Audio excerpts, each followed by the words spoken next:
You've waited all year long, and now is the time to enjoy fresh corn on the cob at its best. Let me show you how easy it is to prepare in the microwave. First, you'll cut away the tassel.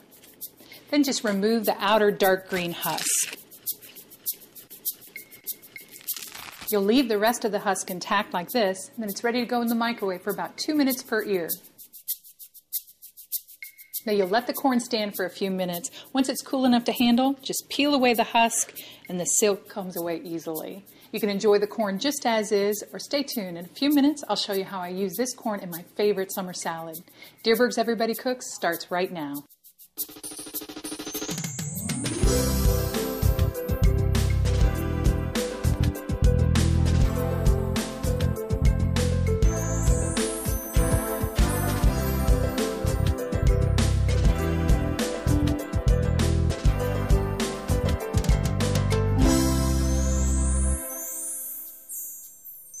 Welcome to Dierbergs Presents Everybody Cooks. Hi, I'm Barbara Eidenauer. And I'm Cathy Chipley. We've got a great show for you tonight with highlights from the June edition of the Everybody Cooks magazine. Just in time for summer, we've got some cool salads, then we take it to the grill. Whether you're looking for a home menu or just grilling on a budget, we've got you covered. We're starting at Annie Gunn's, one of St. Louis's most celebrated restaurants in Chesterfield Valley. And our guest, Chef Lou Rook, welcome to Dierbergs. Thanks for having me, Barb. Good to see you. Hello, Cathy. It's good to see you. I've been looking forward to this menu, and I'll be back in a few minutes to sample. Sounds great. Chef Lou has been cooking Annie Gunn's for about 20 years, since the floods, right? Yes, since October of 1993. Right, and he has been nominated for one of the prestigious James Beard Awards, and your specialty is really cooking with fresh seasonal ingredients and making fabulous recipes. So, absolutely, that's what we try to do. Great. Well, he's created a menu just for us featuring ribs, so let's get started cooking. Well, today what we're doing is a baby back rib, but it's somewhat not traditional, meaning it's a new product from Dierbergs called the King Cut. And what that is just a beautiful baby back, but look at the meat that's just left on the top of that rib. Almost like a little just mini pork chop. Fantastic, yeah. Absolutely. And what we're going to do is a simple dry rub, which that allows you to grill right then. You don't have to let it soak overnight. So what we're doing is making the rub, which is a little cracked pepper, kosher salt, brown sugar, and granulated garlic. And they're going to mix that together. And then what we're going to do is really what we call rubbing it into the meat. Okay. So we're going to take our meat and pick it up and season it evenly on each side and even on the edges. And once we get it to this point, you really need to take and what I call rubbing it into the meat. Really work it in there because it really does make a difference. Okay. We're going to allow it then to rest about 30 minutes to come up to room temperature, and then we're ready to grill. So Barb, what do you think? Ready to check out the ribs? Let's see how they're doing. All right. Oh, those look gorgeous. Yeah, they really did come out great. So what we've done is on medium-high heat, we've seared our sugars. All right. The natural sugars in the pork and the brown sugar in the rub. This looks great. And now what I'm doing is moving it over to what we call indirect heat.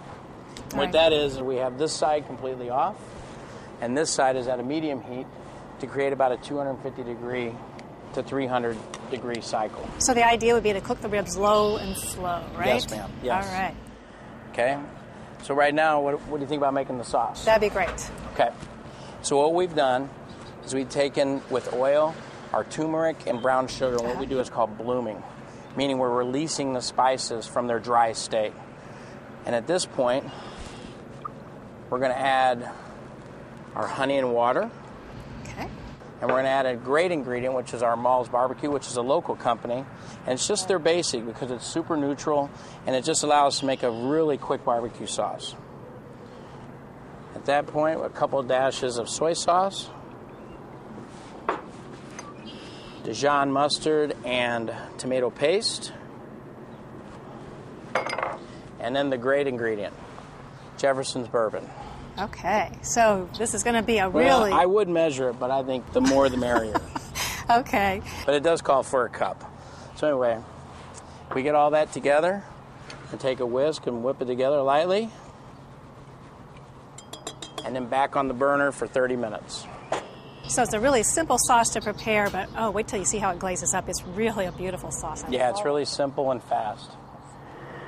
So look how beautiful these basic ribs are looking. Don't those look delicious? Yeah, and look how evenly. It's not a thick, heavy sauce. It's just more of just a little light masking sauce. Right, right. You want to do that several times? Both sides, flipping it back and forth, get them Wonderful. evenly basted for, another 30, 40 minutes to an hour. Great. Okay, and now at this point, Potato salad. potato salad. And this is not your traditional mayonnaise-based salad. It is really different, but it's delicious. I love it. Yeah, this is a fun salad for the summer because it's a grilled potato salad. So what we have here is some beautiful gold finished potatoes. And what we're going to do very simply, we've poached those or parboiled them to an al dente. And now we're just going to season them with a little olive oil, fresh peppermill. Always want to use peppermill when you have it available. And a little fresh grated sea salt. And simply just toss them together.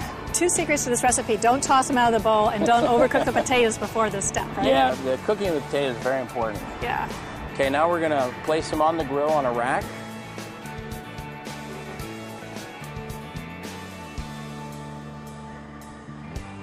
And then we're going to flip them all to the meat side of the potato.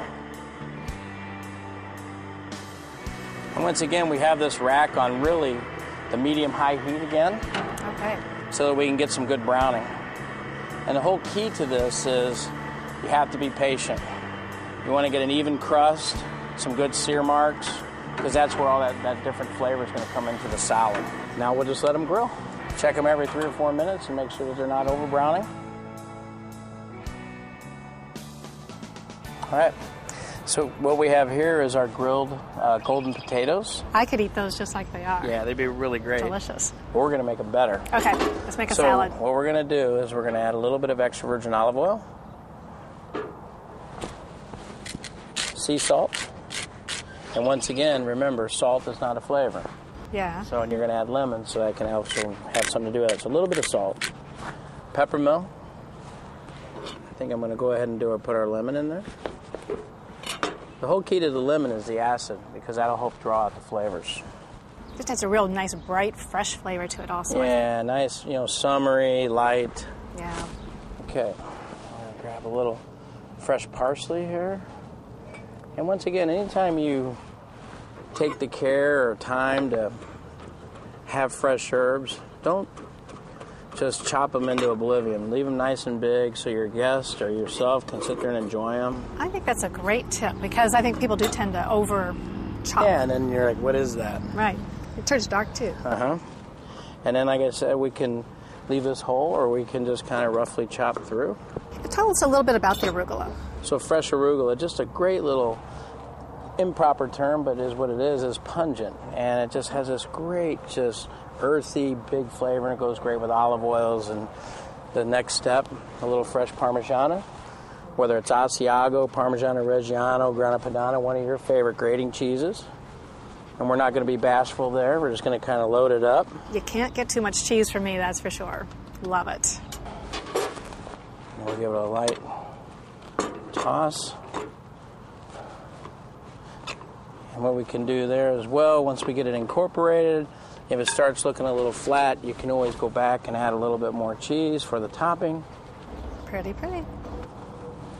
And that is our Tuscan grilled potato salad. Beautiful.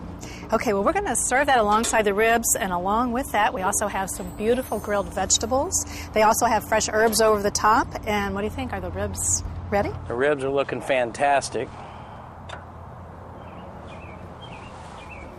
Oh, so pretty. They're just glazed beautifully. And you can see how we've got them on both sides. Right. Very important that you do both sides.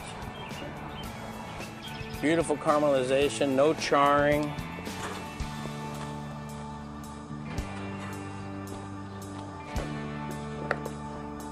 Cooked to perfection. Absolutely. Look how juicy. Juice is running. Perfect. Oh, yeah. So we're just going to lay these out here in front. Doesn't that look good? And it smells wonderful, too. Incredible. Great. Well, now to go with this menu, Lou also has a wonderful recipe for some grilled vegetables. Look how colorful they are and really rounds out the menu nicely. But we didn't forget dessert. If you go to the magazine, we also have a delicious dessert. It's your favorite pound cake, right? And now it's Absolutely. ours. Tell us about that. Yeah, it's a buttermilk pound cake, and we poach summer fruits, so you can take all the beautiful summer fruits coming in season, poach them in a little simple syrup, and then you add a little fresh peppermill if you'd like. But just makes everybody go, what is that? Yeah, just a little surprise flavor, but it's wonderful. Delicious. Yeah, and it's pretty too. Easy, quick, delicious. What could be better? And just a great summer meal. Lou, thanks so much for joining us. This is a wonderful menu that is really a little different but not hard to put together. You're going to love making it at home. And if you want to get a little bit more from Chef Lou, he has a cookbook coming out sometime midsummer. Your first book, right? Midsummer, and it's been an adventure. Yeah, great. Well, look for Rook Cooks. Rook Cooks. Coming up soon. Thanks for joining us again, Lou. Thank you. We're going to take a quick break, but when we come back, Cathy and I have more ideas from the grill, so don't go away.